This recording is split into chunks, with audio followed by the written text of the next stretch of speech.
105.5 WDHA here on the Morning Jolt. He is the tribal chief of baseball. Please welcome Jared Carrabis. Good morning. How are you? Good to see you again. And good to see you too. He's a Major League Baseball analyst for DraftKings and also the host of the uniquely named Baseball is Dead podcast. I love that name, Jared. Where did it come from?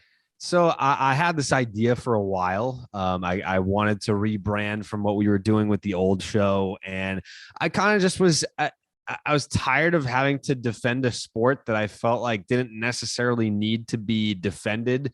I mean, there's obviously some black guys, like when we're talking about the lockout this past off season.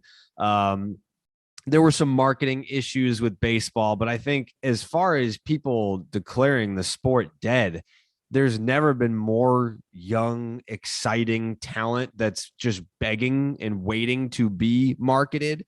And you look at just like the wild card game at Fenway Park this past October. That was a young crowd that was excited to be there. And even the players, I talked to some of the players in the Red Sox about it that were there in 2018, that team won a World Series. And they said that the wild card game in 2021 was louder than any one of the 2018 playoff games. Let me get your perspective on a couple of the local teams here. I know winning masks a lot of problems. The Yankees have some question marks in the outfield. Can those three guys stay healthy? I'm not convinced about the starting rotation, but they're off to an incredible start, obviously, with that 11-game winning streak. How real do you think they are? So I'm going to first tie this back into my point that young people are paying attention to baseball because they're ready to throw a parade right now. The Yankee fans are like, we have the best record through the first 3.5 weeks. So we're the best team. We're obviously going to win the World Series. And I think that just goes to show how young these fans are, because if you're an experienced baseball fan, we have a long way to go. I mean, the World Series is 5.5 months from now. So, I think it's sustainable. Yeah, I think the Yankees are a really good baseball team. I don't think that it's a fluke that they've played as well as they've played. But I would caution some of these young, excited baseball fans to pump the brakes. You get a long way to go. And you look at some of the contributors that the Yankees have had to get to this point, Aaron Judge, Giancarlo Stanton carrying that offense. Those guys have a long history of getting injured. And it's not that you hope that those guys end up getting injured for the sake of the Yankees not performing well, but it's just a reminder to pump the brakes, because if those are the two guys that when they go, the Yankees go, and they can't seem to stay healthy over the course of their entire careers, then I would be humble in your early success. Now, going to Judge for a second, what's your take on the contract thing? What do you think happens with him? I think that one is a lot more interesting than I think what's going on here with the Red Sox endeavors and Bogarts, because the Yankees already have some monster contracts over there with Garrett Cole locked up, and you have Giancarlo Stanton's contract that they inherited from the Marlins. There's a lot of money tied up in just a handful of players. Like, do you really want to spend virtually, call it $1 billion on 3 players? Is that what you want to do? Do you think that's the model for success?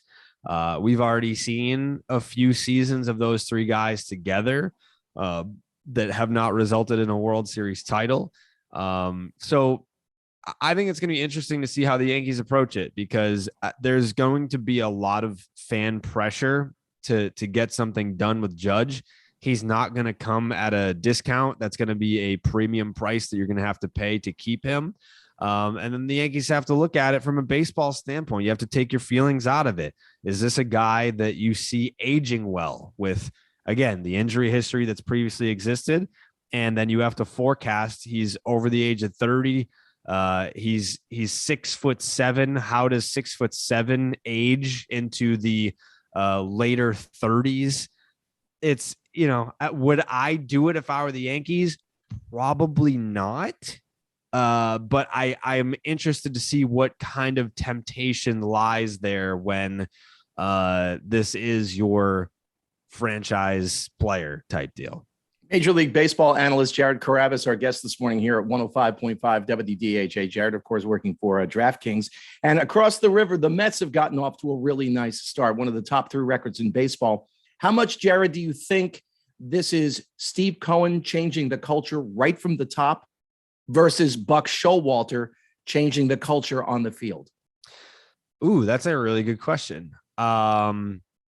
I think it has a lot to do. Like if I would power rank them in the early going, I do think it was Steve Cohen's influence saying like, this is not the Wilpons. This is a new era in Mets history where we're not going to limit ourselves because of financial restrictions.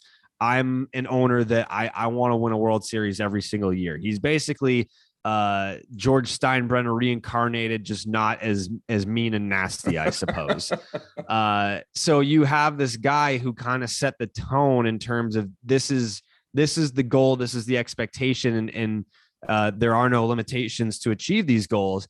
But I look at a guy like Max Scherzer, who comes into that clubhouse and completely changes the culture. And part of the culture change with Max was wanting Buck Showalter and having a guy in there that has that old school mentality, but is not, it's not, I'm going to rule with an iron fist. It's not, there's no fun that's going to be allowed here. We only care about winning and save the fun for later. I think that Buck was the perfect fit for this group.